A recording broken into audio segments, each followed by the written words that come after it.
kettlebell? What is it? What is it?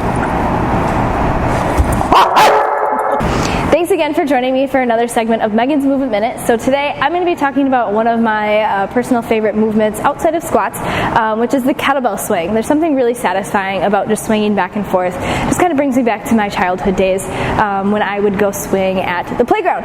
A kettlebell swing. So it is a powerful, it is an explosive, it is an advanced move. So you definitely want to be practicing some hip hinges before you begin, because that's all that a kettlebell swing really is. To get started, I want my feet to be kind of about maybe hip width apart, and then I'm going to grab right onto my kettlebell. So as I set myself into this hinge position, not only do I want to send my hips back, but I also want to make sure that my shoulders stay above my hips. So I need to have some bend in my knees.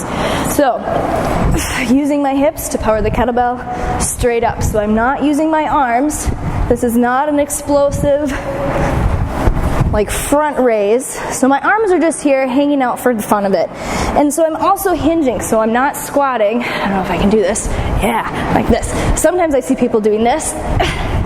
One, this is really hard, and it is also going to put a lot of pressure in your low back, which is not what you want to be training, especially when you're doing your hip hinges like your kettlebell swings, because they're faster and they are more explosive. For your kettlebell swings, we want to envision that our body is kind of like a slingshot. So we want our shoulders and our knees to have our hips have the trajectory to go forward, which is where our kettlebell is going to go. So if we have the shoulders drop too far forward, then where is our trajectory? Straight into the ground, which is not where we want our kettlebell to go. I may have gotten a D in physics, but I do understand trajectory. Keep your shoulders pulled down and back. Slide your hips back, but again, bend those knees to keep the shoulders above your hips. Push through the floor as you pop the kettlebell up. So again, to prepare yourself for doing kettlebell swings, I would strongly suggest doing some good mornings.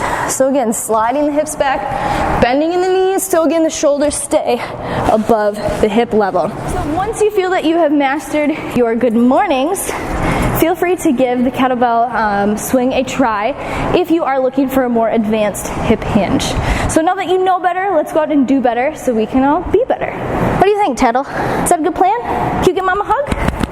No? Okay.